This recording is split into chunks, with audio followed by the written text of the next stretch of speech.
journée philosophique sur les imaginaires en beauté, avec des images qui bougent presque sous nos yeux. Enfin voilà, on va faire le plein d'images. Et je suis très heureuse d'accueillir pour la conférence, mais aussi en tant qu'artiste invité, Hervé Delamarre, qui est donc un artiste plasticien, sculpteur, qui travaille avec des matériaux de son cru, qui sont faits de fibres végétales, de terre, qui mêlent un peu les éléments et que vous avez sans doute déjà un peu aperçu, puisque une de ses œuvres ne passe pas inaperçue. Et si jamais vous l'aviez manqué, il suffit en sortant d'aller jeter un œil par la fenêtre et ensuite de profiter de ce soleil pour aller faire un petit tour dans la cour zen, où la grande tête symbiose est accompagnée d'autres créatures, figures énigmatiques qui annoncent le sujet de l'intervention d'aujourd'hui, puisqu'Hervé va vous parler de la pareidolie. Ne vous inquiétez pas si vous n'avez jamais entendu ce nom, ne vous inquiétez pas si vous ne savez pas l'écrire, mais à la fin de la journée, je crois que quand on vous en reparlera, la prochaine fois, vous direz « Ah oui, la pareidolie, oui, je connais, je sais. » Voilà. Je laisse entre les bons soins d'Hervé Delamarre. Merci. Bonjour à tout le monde. Merci de m'avoir invité. Merci aux organisateurs de cette journée philosophique de m'avoir invité à présenter un travail. Donc, dans la cour, je ne vais pas en parler plus que ça. Peut-être que vous avez lu le petit panneau qui sert de cartel de présentation. Dans ce cas-là, vous savez déjà ce que veut dire le mot pareidolie. Pour ma part, c'est en conduisant la voiture, alors que je savais déjà ce que c'était, j'étais déjà passionné par ce phénomène qui est une illusion d'optique bien particulière, que voilà, ça me passionnait, mais je ne connaissais pas ce mot jusqu'à il y a quelques années, où sur France Inter, en conduisant, j'entends tout à coup un invité prononcer ce mot. Quand j'ai entendu ce mot, je me suis empressé de le mettre bien sûr, sur Internet, et j'ai enfin découvert des choses qu'on verra à la fin, des images archéologiques tout à fait incroyables, qui ont encore ouvert le champ de ce qui est passionnant, c'est-à-dire la pareidolie. Alors la pareidolie, c'est aussi quelque chose qui ramène à l'enfance, même des insectes ou d'autres êtres vivants, et même au présent en fait, parce que nous aussi on sursaute des fois quand on voit un buisson ou un bordel mal arrangé dans une chambre et qu'on pense que tout à coup il y a quelqu'un qui est tapis là. Ça a à voir avec la prédation, l'instinct de prédation en fait. Donc on peut dire que les animaux voient aussi des images pareidoliques.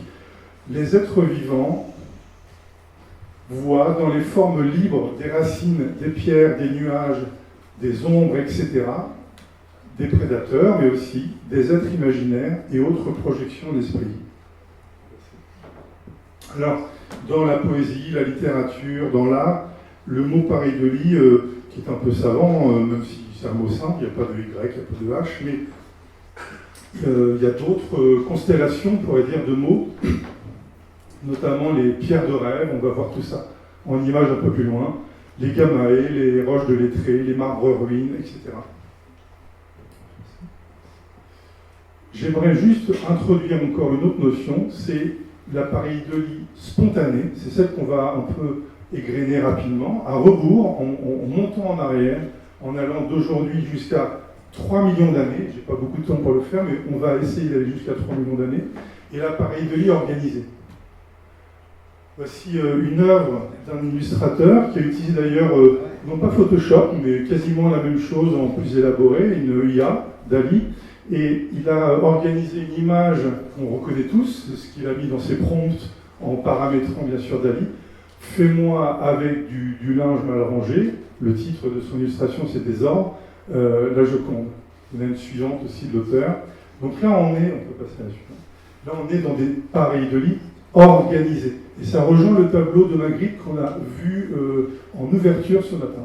Donc beaucoup d'œuvres d'art On va passer à la suivante. Et on a chez Dali, bien sûr, avec un I cette fois-ci, on a une œuvre, il en a fait beaucoup d'autres, qui du coup organise une apparition pour nous, que l'on ne voit pas tout de suite.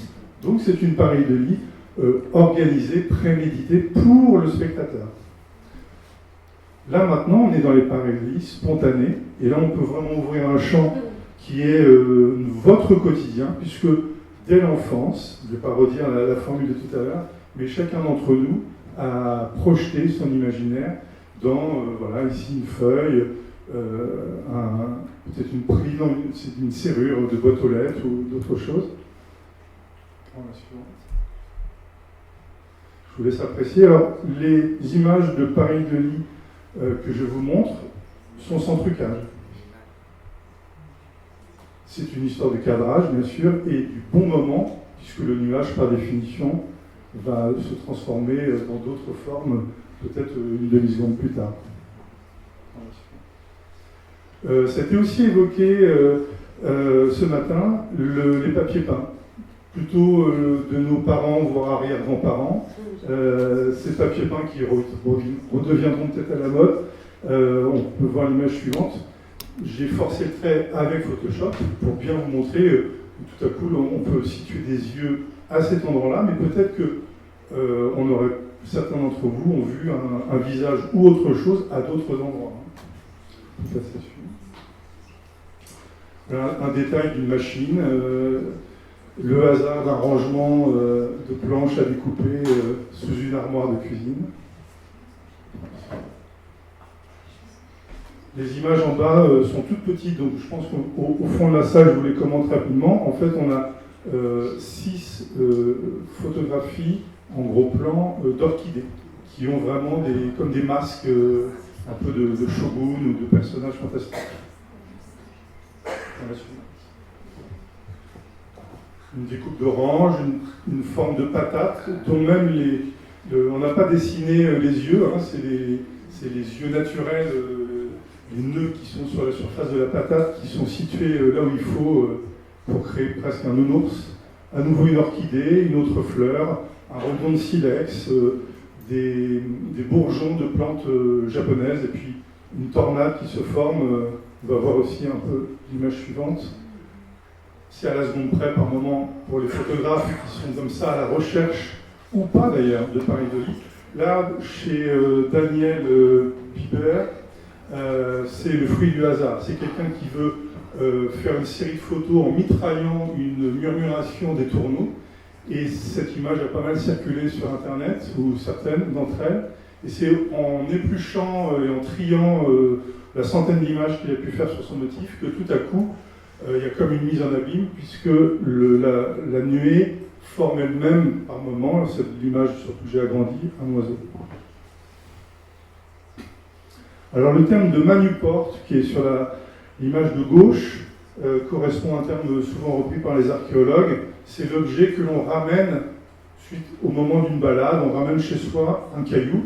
Et parmi ces cailloux, il n'y a pas forcément de pareil de lit, mais des fois, voilà, on ramène un caillou ou une racine ou autre chose qui a une forme incroyable, partielle ou totalement inscrite. On jurerait que ça a été modelé justement avec l'intention de créer un visage. Et puis des fois, c'est des objets intransportables puisque c'est la falaise elle-même. Là, on est dans les gorges du Fier, à Annecy, où la roche elle-même, on va voir les suivantes, forme des visages. Vous avez des lieux-dits, des fois même qui sont cartographiés dans le monde entier sur les cartes officielles. Du côté de la Bretagne, la côte de Granit Rose, vous avez même des cartes postales du début du siècle qui relèvent la bouteille renversée, le chapeau de Napoléon, etc. Mais si vous vous baladez vous-même, vous en trouverez d'autres, suivant l'éclairage, la météo, l'ombre et la lumière. Dans le sud de la Normandie, en Suisse normande, vous avez la célèbre roche de Hêtre, qui propose là, c'est la deux mêmes photos avec des éclairages différents.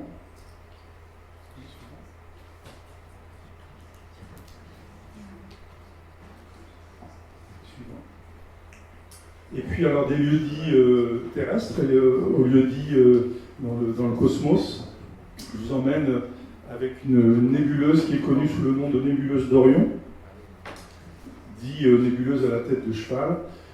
On va passer à l'image suivante, voilà, qui a été découverte en 1857 par Juliana Fleming.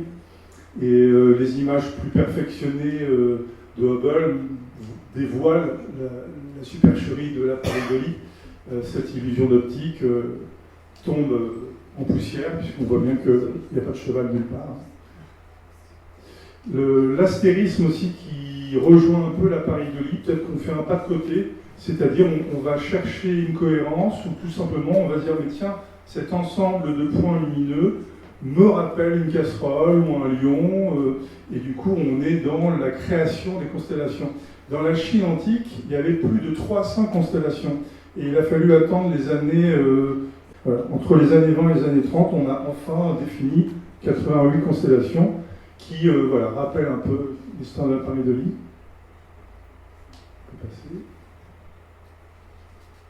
Alors maintenant, on est dans des nuées pas vraiment qui évoquent des pareils de Lie. Ça rejoint la symétrie du masque du papier peint. Ça, on l'a tous plus ou moins fait, peut-être en maternelle, en primaire, dans un club d'art plastique. Ce qui fonctionne très bien, c'est une encre un peu épaisse. On peut mettre plusieurs couleurs, bien sûr. Un papier glacé. Et on écrase éventuellement, forcément en pliant le papier. Et ça renvoie aussi aux dendrites. On va parler de George Sand tout à l'heure, qui a fait des dendrites. Ces petites arborescences qu'il y a parfois à la surface de cette nuée évocatrice. Alors voilà, on va mettre une vidéo, juste si tu veux bien, Macha, voilà, qui est une œuvre de 2002. J'ai mal lu, Michel François 2002, ALU, H-A-2-L-U.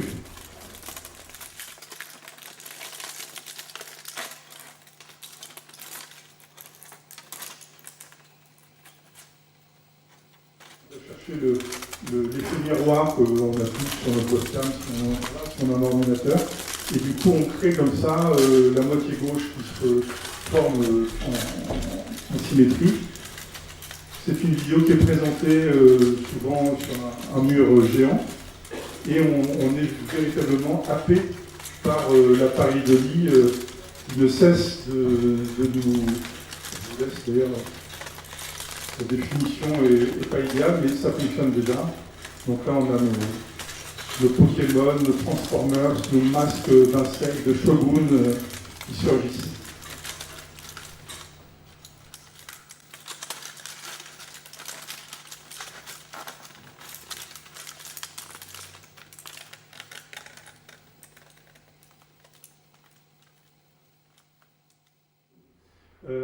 Claude Mollard, qui est un artiste photographe qui s'est mis très tardivement à arpenter l'Amérique latine et qui a cadré toutes sortes d'écorces, de pierres, de rochers.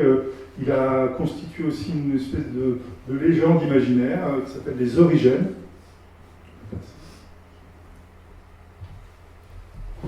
Il y a un livre qui a été édité sur ce thème-là. Et certains fruits aussi. En 84, Pierre Leschinski, qui travaille beaucoup sur des marouflages de papier avec des encres, s'est amusé sur des planches d'atlas à interpréter de façon spontanée le hasard, bien sûr, de la frontière des continents.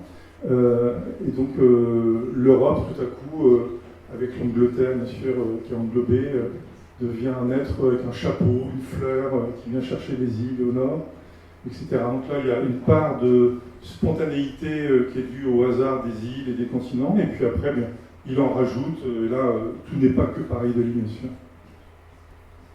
Alors, c'est on va dire l'étincelle déclencheur que je vous montre là, en essayant d'avoir fait les bons choix.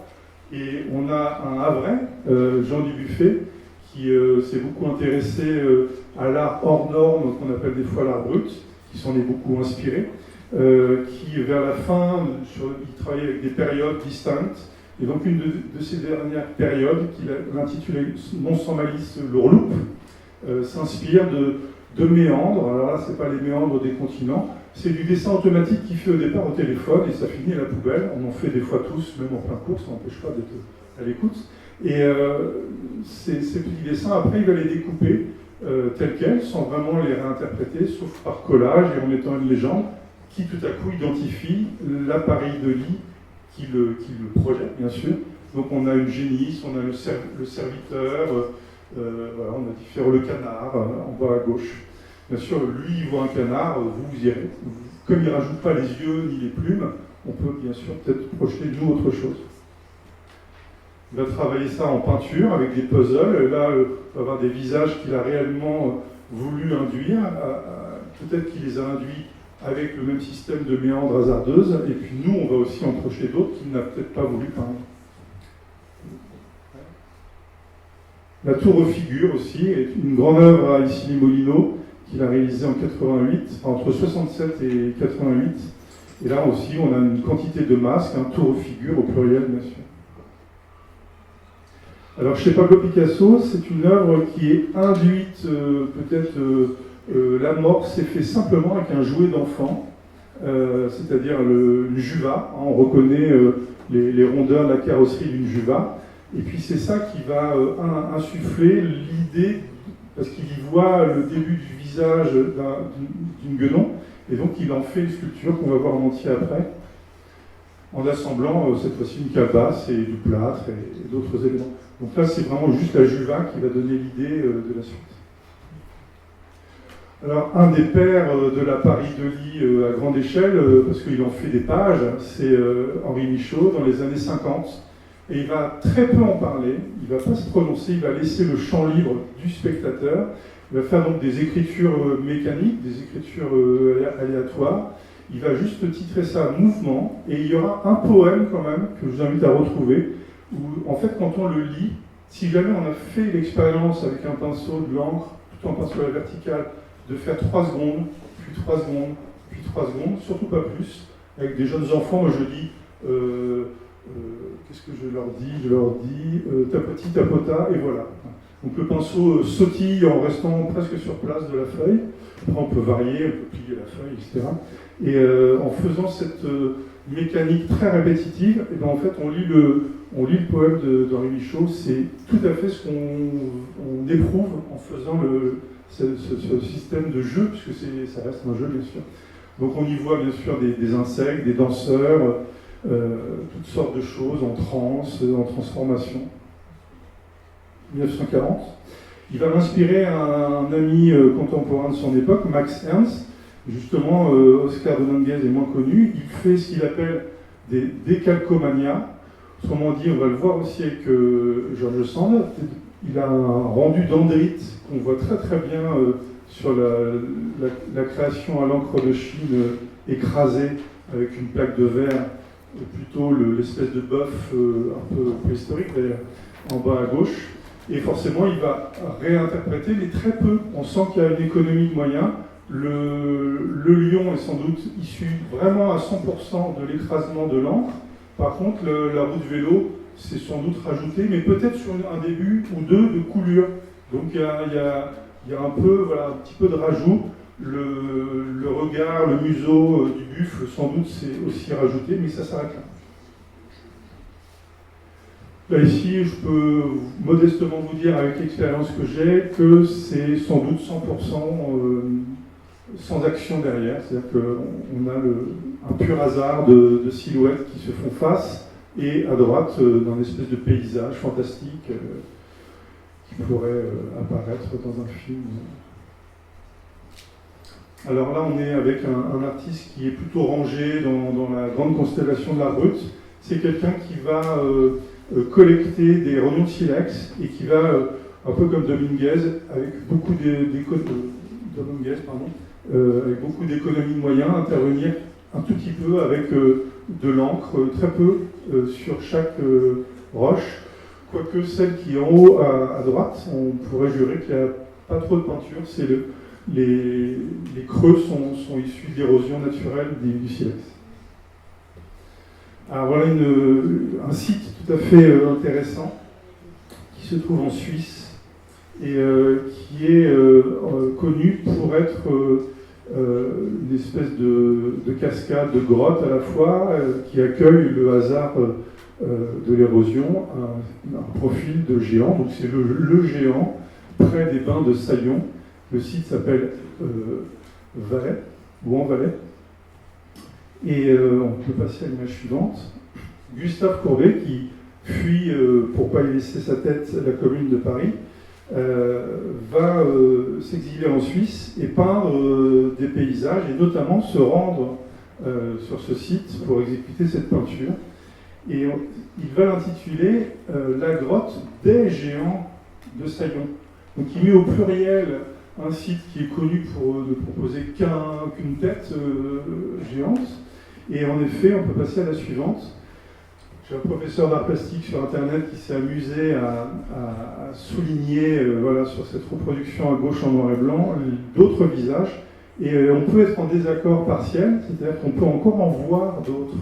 Et il faut que je prenne le temps d'aller à Amiens pour inspecter de près la peinture, parce que je pense qu'elle est faite au couteau. Et au couteau à peindre, on a toutes sortes de petites traces très continentales, très à la Henri Michaud, si vous voulez. Enfin, c'est très granuleux. Et je pense qu'on peut aller plonger en abîme, on peut zoomer et tout à coup voir qu'il y a des millions de touches picturales qui sont potentiellement des géants de Saillon.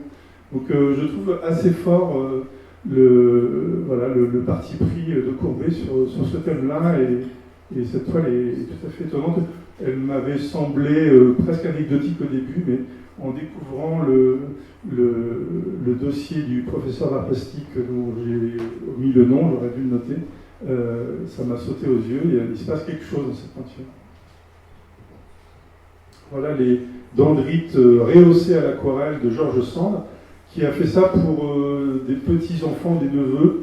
Elle a constitué un album en écrasant donc de l'encre, et puis en réinterprétant. Alors là, il y a une pareidolie, mais qui est un petit peu organisée, parce que elle écrase de l'encre, mais dans l'idée quand même d'aller y trouver des paysages.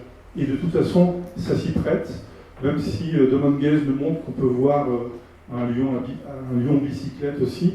Mais voilà, donc il y a l'idée quand même d'aller y trouver ce qu'on veut y trouver, mais avec un effet de surprise du premier plan, du lointain ou autre. En haut à gauche, on a la pierre naturelle qui montre d'où ça vient. En fait, ça vient du grec, qui veut dire arbre. Hein. À force de retoucher avec de la gouache, de l'aquarelle, on peut ne pas savoir que c'est issu d'un écrasement d'encre.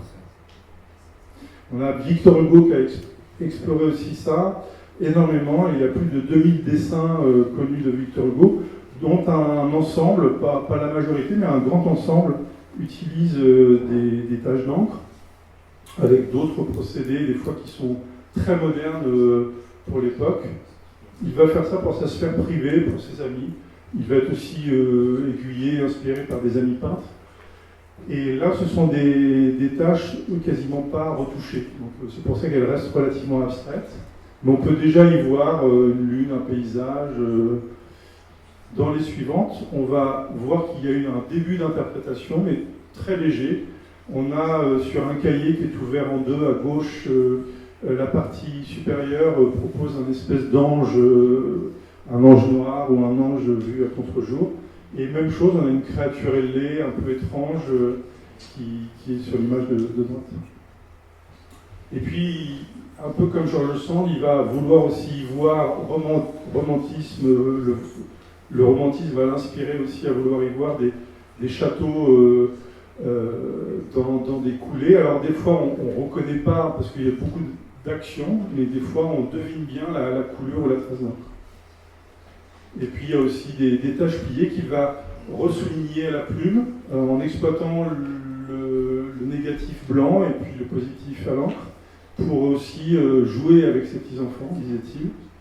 Là, dans l'image du milieu, c'est sans doute la banane qui a peut-être été à l'origine la première tâche. Et puis là, c'est un peu ton sur ton, mais on a un espèce de Quasimodo poulpe C'est-à-dire qu'on a ici une bosse, un bonnet, des yeux, et il a un corps cornemuse ou un corps poulpeux. Voilà, on peut s'amuser avec les mots pour essayer de le décrire. On a aussi un scientifique qui est féru, et l'époque le veut, en 1820, Victor Hugo aussi était féru d'ésotérisme. Et là, on a une démarche qui est dans les préceptes de la psychanalyse. On n'est pas encore dans la science. Et donc, c'est quelqu'un qui va interroger avec des tâches pliées qui sont souvent rehaussées. Il croyait aux fantômes et au pouvoir des tâches. Il crée même un ouvrage qui s'appelle la klexographie.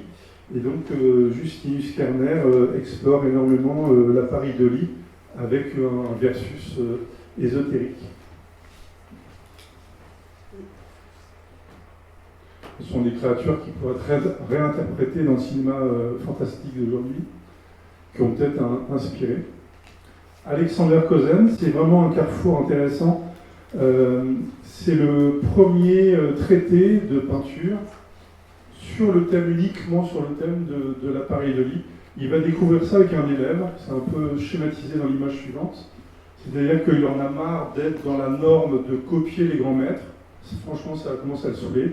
Et un jour, en donnant un cours où il va être souillé avec un papier qui a servi peut-être à essuyer quelque chose, on va tâcher une autre feuille et tout à coup, c'est issu de son ouvrage, on a une trace tout à fait hasardeuse qui évoque un paysage. Donc là aussi, il y a l'envie de trouver des paysages, mais de les composer soi-même, en ayant comme stimuli la pareidolie de paysages qu'on veut trouver dans les tâches. Et donc on a un début de composition à droite, l'image suivante égrène la même chose, à gauche on a la trace hasardeuse, et à droite on a une recherche de composition, contre-jour, premier plan un arbre, une montagne au loin, et puis même chose en bas, on a deux compositions à droite pour une trace pareidolique à gauche. Son outil, je n'ai pas réussi à dater, c'est peut-être 17e, est un auteur qui a aussi fait des traités, un artiste auteur qui a fait aussi des traités sur la création en général, comme beaucoup de penseurs et d'artistes. Et il a peut-être lu d'ailleurs Léonard de Vinci, parce que je ne vais pas vous nommer, mais il parle comme Léonard de Vinci dans son traité de peinture, de murs, vieillis, lézardés, qui sont très stimulants pour des paysages, des batailles, trouver des créatures extraordinaires. La variante, elle est très asiatique. Il met une feuille de papier de soie, de papier japon, sur le mur. Alors, il faut mettre une laie de papier japon, de papier de soie sur le mur. Ça rejoint Léonard qui, lui, n'en a pas besoin, visiblement. Ces pierres italiennes ont été très très collectionnées dans toute l'Europe, plutôt vers le 16e et 17e. Elles sont totalement naturelles, elles sont éventuellement polies pour bien faire ressortir les nuances. On les a aussi appelées marbre ruine, gamae en Orient et pierre à image. Donc elles sont connues aussi au sud de l'Europe. C'est la suivante. Et c'est encore il y a des pierres aussi qui sont un peu de l'ordre de la dendrite. Hein. Et en Italie, en Toscane, on peut facilement en trouver, c'est vendu comme économie touristique. Et elles se sont fait connaître notamment dans ces ancêtres des musées. On peut voir l'image suivante. Oui. Ces armoires aux merveilles qui sont les cabinets de curiosité des cours princières et qui sont en fait l'ancêtre, ces meubles sont l'ancêtre des musées artistiques et musées de sciences naturelles. Les meubles devenant trop petits et puis le prince en ayant suffisamment à ne plus quoi en faire, ou surtout il y a peut-être la corne de narval qui ne rentre pas dans le meuble, donc on va ouvrir et on va avoir des cabinets de curiosité qui vont devenir des pièces, puis des grandes pièces, puis des musées entiers, musées privés avant de devenir les musées. On va diviser bien sûr l'art et la science. Et donc ces meubles sont recouverts de pierres, on va en voir d'autres. Voilà, on va zoomer encore une autre. Et là, du coup, on s'aperçoit que certaines sont rehaussées. C'est-à-dire que du coup, on va amener ce qui manque, voilà, une architecture, une entrée de port, un galion, etc. Là, on revient sur une pierre naturelle. Et là aussi, malgré, on pourrait croire qu'on a une vision dystopique de la Statue de la Liberté qui commence à avoir les pieds dans l'eau. On peut y voir bien sûr d'autres choses, mais celle-ci est assez bluffante. Des fois, c'est aussi une histoire de cadrage, parce que peut-être que la partie hors cadre, franchement, on peut la trouver tout à coup non stimulante par rapport à... Il y a un artiste dans les années 90, Pierre Demougin, qui a un peu relancé l'intérêt en travaillant aussi sur des tranches d'agate et en rajoutant quelques personnages de façon assez précise. Voilà le traité Léonard. Je ne vais pas la citer, mais Léonard, finalement, il est aussi dans la tradition. Il y a des gens antérieurs à lui qui ont écrit des choses sur ce thème-là. Et il en parle brièvement dans son traité de peinture. Un passage où il dit que c'est pas mal, mais ça ne vaut pas la technique. Et quelque part, il a raison. Et puis, un autre passage, il dit que c'est quand même vachement bien pour stimuler quand on n'a pas d'idée, quand on n'a pas d'imaginaire, ou qu'on est un peu à court. Et là, le peintre chinois, c'est le passage qui, me semble, il a pu lire. Donc, on va y voir des batailles dans les murs lézardés, des créatures et toutes sortes de choses utiles pour peindre. Alors voilà, Léon Battista Alberti, 1464, donc c'est bien antérieur à Léonard de Vinci, et c'est dans un traité, non pas de peinture qu'il a fait, mais un traité sur la sculpture, ils vont en parler. Alors je vais lire tout à l'heure le passage qui résonne avec ce thème de la pareidolie dans le traité de sculpture de Léon Battista Alberti, mais un peu plus tard, à l'avènement de la préhistoire, car vous allez voir, ce qu'il a écrit résonne particulièrement avec des exemples finals dans mon exposé. Les pierres de rêve, les pierres de lettré, c'est un peu comme donc les pierres italiennes de Toscane. C'est tout un champ extrêmement poétique et artistique et spirituel, beaucoup plus que l'étaient les paésines en Europe. Là, il y a vraiment l'idée que la pierre contient le ki, qui est souvent résumé comme étant le souffle vital, qui contient le yin et le yang. Et alors, ces pierres sont soit des objets en 3 dimensions qu'on met sur des tables basses, des fois qu'on associe à un bonsaï, là c'est quand on va migrer vers le Japon, et puis des bankei aussi, qui sont encore des assemblages de tout un ensemble de pierres et de plantes. Et donc on est dans une miniaturisation bien sûr de ce souffle vital.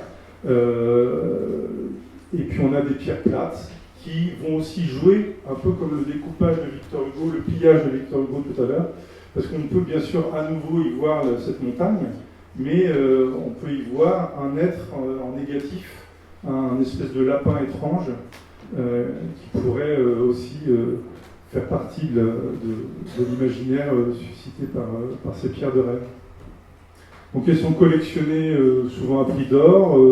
Les lettrés chinois leur vouent presque un culte amoureux. Il y a des poèmes des fois qui sont gravés dessus. Et on va même des fois les mettre en scène avec de l'encens, qui bien sûr évoque la brume sur les montagnes. Et on médite tout simplement parce qu'en continuant à admirer ces pierres naturelles, qui sont savamment soclées quand même, on va continuer à y voir des visages peut-être qu'on n'a jamais vus auparavant, visages, monstres ou autres formes évocatrices. Voilà peut-être un dragon couché qui est à la fois un dragon, un chien, une montagne. Là on n'a pas rajouté les nuages, c'est une curiosité géologique. Et puis des fois on a aussi ça rappelle nos cèpes de vigne, on a des racines ou des morceaux de pieds de bambou, enfin des choses de l'ordre du végétal qui sont mis en scène. Une petite évocation pour quelque chose qui a quand même à voir aussi avec la pareidolie. Imaginez que vous voulez apprendre par vous-même et que vous créez des ombres chinoises, eh bien vous allez tâtonner et vous allez vous faire surprendre par le hasard des ombres. Et c'est non sans rapport avec peut-être aussi les toutes premières peintures dans les grottes. On va voir un peu plus tard. Petite parenthèse aussi sur l'aspect divinatoire, parce que forcément, quand étant donné que l'appareil de lit surgit, ou semble surgir de l'objet vers votre œil, votre cerveau, alors que bien sûr c'est l'inverse, c'est le cerveau qui est stimulé, puisque ça a un rapport avec la peur du prédateur qui est en nous, qui est resté un instinct qui, bien sûr, toujours en nous. Tout ce qui est divinatoire s'en empare encore et s'en est emparé. Donc dans le mar de café, en l'occurrence là, on jurait qu'il y a un cheval.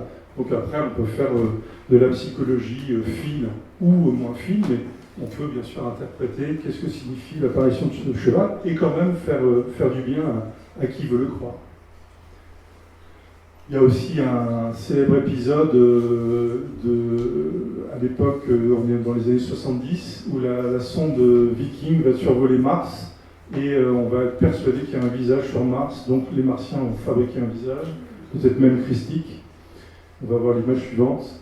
Et donc un peu plus tard, avec une meilleure qualité d'image, un éclairage différent, certes aussi peut-être, dans les années 98, on a une sonde Mars Global qui va reprendre un cliché, mais la communauté, surtout aux États-Unis, qui a défendu ce concept de visage martien, n'a pas voulu en démordre. Alors, en parlant de nuances, d'ombres, de taches, on peut évoquer la Lune, et là, il y aurait une littérature à essayer d'exhumer qui remonte bien avant les Mayas, sans doute.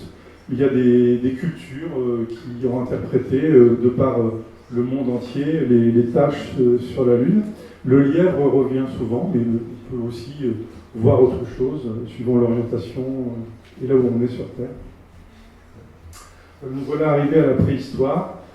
Et alors là, on a des sites qui sont difficilement photogéniques parce qu'il faut trouver les bonnes images qui retranscrivent. Moi, j'ai eu la chance d'aller aux ESI, visiter des sites réels ou facsimilés, d'ailleurs, peu importe. Les facsimilés sont très bien réalisés. Et on vous explique que les visites se faisaient vraiment avec du temps. C'était même des archéologues en formation ou déjà en fin de formation qui faisaient les visites. Et on voyait bien à quel point beaucoup, pas la totalité, mais beaucoup de gravures ou de peintures étaient en fait induites par le hasard de l'ombre de la roche ou la courbure de la roche, en partie ou totalement. Alors bien sûr, ça ne veut pas dire qu'il fallait absolument qu'il y ait une parie de lit qui donne le coup de pouce, on pourrait dire. Mais là, pour ces exemples dans la grotte espagnole d'Altamira, c'est vraiment flagrant. On a un léger réau de charbon de bois pour souligner les naseaux, l'arcade sourcilière, les yeux. Et puis un peu la même chose dans les cupules naturelles de ces formations. Il n'y a pas eu de taille, d'action, d'abrasion, de taille faite par l'homme. Donc là, on était à moins 15 000 ans, c'est-à-dire que c'est l'Homo sapiens, c'est nous, tout simplement. On met plus du tout de différence entre nos ancêtres de la préhistoire et nous. Ils ont la même psyché que nous. On situe l'apparition d'Homo sapiens à moins 300 000 ans. Donc là, ce sont des reconstitutions assez récentes qui transparaissent ce que je vous dis, qui illustrent. Et donc là, on a une pareidolie exceptionnelle dans la grotte du visage en Charente, moins 27 000 ans. C'est la datation au carbone 14 des légères traces qui ne sont que 4 traits sur une formation karstique tout à fait naturelle, c'est-à-dire les cheveux, même la face qui va servir à tracer le visage, sont à 100% issus de l'érosion de la grotte, des formations karstiques dans la grotte. Et donc là, on a même une action qui semble presque sortir d'un atelier du Bauhaus, des lignes et un nez d'ailleurs désaxé qui sort de l'œil droit, enfin de son œil gauche, et avec d'ailleurs une expression très stoïque, tout à fait exceptionnelle. Alors cette image, justement, je l'ai trouvée grâce au mot pareidolie que j'apprends en conduisant la voiture. Une autre image trouvée aussi grâce à ce mot sur Internet, c'est deux clichés de la même formation karstique, moins 28 000 ans. Et là, on a une Vénus préhistorique qui est naturellement à 100% réalisée par le hasard. Alors comment on sait que les hommes préhistoriques s'y sont intéressés, puisqu'après tout, nous on la voit, mais eux ne l'ont peut-être pas vue. En fait, sur les cuisses, on voit encore, et peut-être à d'autres endroits, de l'ocre rouge, donc elle a été recouverte simplement de peinture. Et dans la même grotte, il y a des œuvres, par contre, tout à fait traditionnelles, qui semblent plus traditionnelles, en tout cas qui ont moins ce coup de magie de cette Vénus. Alors nous revenons sur Léon Battista Alberti un instant, 1464, bien avant Léonard de Vinci. Voilà donc la citation tout à fait pertinente par rapport à la naissance de l'art et de l'image qui est l'objet de mon exposé, dans son traité donc sur la sculpture, sur la statuaire. Je crois que les arts qui cherchent à imiter les créations de la nature ont débuté ainsi. Un jour, on découvrit par hasard, dans un tronc d'arbre, dans un monticule de terre ou dans quelque autre objet, des contours qu'il suffisait de modifier très légèrement pour obtenir une ressemblance frappante avec certaines choses de la nature. Ceux qui avaient remarqué cela essayèrent alors de voir si, en ajoutant quelque chose qui manquait, ou en retranchant quelque chose qui était en trop, il ne serait pas possible d'obtenir une ressemblance parfaite. Ajustant ainsi et modifiant les contours et les surfaces selon l'exigence de chaque objet, j'ai envie de dire de chaque matériau, des hommes, l'humanité, parvinrent à réaliser ce qu'ils désiraient et non sans y trouver plaisir. Depuis ce jour, l'aptitude de l'homme à créer des images se développa rapidement, jusqu'à ce qu'il fût capable de créer n'importe quelle apparence, même lorsqu'il n'y avait pas dans la matière le moindre tracé qui fût susceptible de l'aider. Voilà la pertinence qui résonne avec ce cheminement, et on va voir que ce cheminement, il va encore plus loin que la préhistoire à moins 30 000, moins 100 000, moins 400 000, avec un objet tout à fait particulier que nous allons découvrir un peu plus loin. Voilà encore un autre exemple, moins 33 000 ans, une roche qui a une érosion qui nous offre un peu un début d'orbite oculaire, et on a deux os qui sont encastrés, deux os d'animaux qui sont encastrés pour figurer en relief les yeux. Alors là, je vous ai mis sur un fond noir les Vénus préhistoriques qui sont taillées entre moins 23 000, moins 33 000 dans différents matériaux, c'est souvent de l'ivoire, et puis moins 230 000 ans entre la frontière israélienne et syrienne, on trouve la Vénus de El-Kafram, et cette Vénus, en fait, elle est photographiée sous 4 angles à droite, il n'y a que quelques entailles dessus. 3-4 entailles, autrement elle est naturelle. Et on a une autre après, au Maroc, plus ancienne, la Vénus de Tantan au Maroc, qui est entièrement naturelle. Donc là, ce qu'a décrit Alberti, c'est décrit avec ces quelques images. On voit bien qu'au début, on trouve de l'appareil de lit pur, puis on agit un peu, puis à un moment donné, finalement, on dit je vais tout répéter à partir de rien, de glaise ou d'un morceau d'ivoire ou de roche qui n'a aucune forme spécifiquement pareil de lit. Alors maintenant, j'aimerais finir avec une belle histoire qui nous emmène encore plus loin dans notre voyage dans le temps. Là, nous sommes maintenant au sud du continent africain, et nous sommes à 3 millions d'années avant aujourd'hui. Nous avons un groupe d'Australopithèques qui, avec leur sagaie, arpentent un territoire de chasse qu'ils connaissent bien. On est dans la vallée de Makapansgat, paraît-il qu'on prononce Makapansrat. Donc nous allons les rejoindre. Ils arrivent au début d'un bras de rivière qui, le climat aidant, se trouve quasiment asséché. Et certains d'entre eux vont descendre dans le lit de cette rivière. Et on va aller admirer avec eux un galet, le galet en jaspe rouge, qui va surprendre celui qui le trouve et qui va tout à coup avoir le visage qui s'éclaire, le visage qui sourit. Peut-être certains de ses amis sont plus dubitatifs.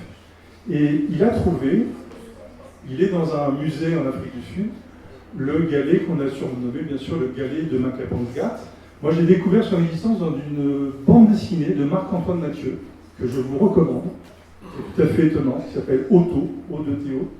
Et donc ce galet a été découvert, on va voir après des images, il a été ramené, là c'est un montage que j'ai fait bien sûr, il a été ramené dans une grotte, mais autrement on l'a trouvé dans cette même grotte, en Afrique du Sud, dans la vallée de Makapan, avec les ossements de l'Australopithèque. On est sûr, c'est passé à la suivante, qu'il a été ramené, donc c'est un manuporte, au moins sur 10 km, mais en tout cas on est sûr qu'il n'y a jamais eu de rivière avec des galets de jaspe rouge qui ont traversé géologiquement la grotte où on a trouvé, donc c'est absolument sûr scientifiquement que c'est l'Australopithèque qui a pris ce galet pour le ramener. Après l'interprétation de se dire il y a vu un visage, c'est sûr de sûr, ça n'engage que moi. Je ne suis pas le seul à le dire. Ma pratique artistique me fait dire que c'est sûr, puisque même les animaux, alors même s'il n'y a pas d'études scientifiques là-dessus, c'est bien dommage, mais on sait que les animaux projettent, hein, on parlait d'instinct du prédateur, ça monte même dans le système de l'évolution qu'a décrit Darwin, les animaux projettent aussi des formes de pareidolie. Ça a inspiré bien sûr les 8 sculptures, pas la plus grande, mais les autres, pour illustrer l'invitation qu'on m'a fait l'honneur autour de cette journée philo. Et donc j'ai trouvé au bout du monde 4 bois flottés qui ont inspiré 4 interprétations qui sont finalement presque des répliques légèrement différentes, qui ne sont pas en photo là, que vous pourrez découvrir dans la cour pour ceux qui n'ont pas vu. Et ces interprétations rendent hommage bien sûr à plus de 3 millions de pareidolie. Merci.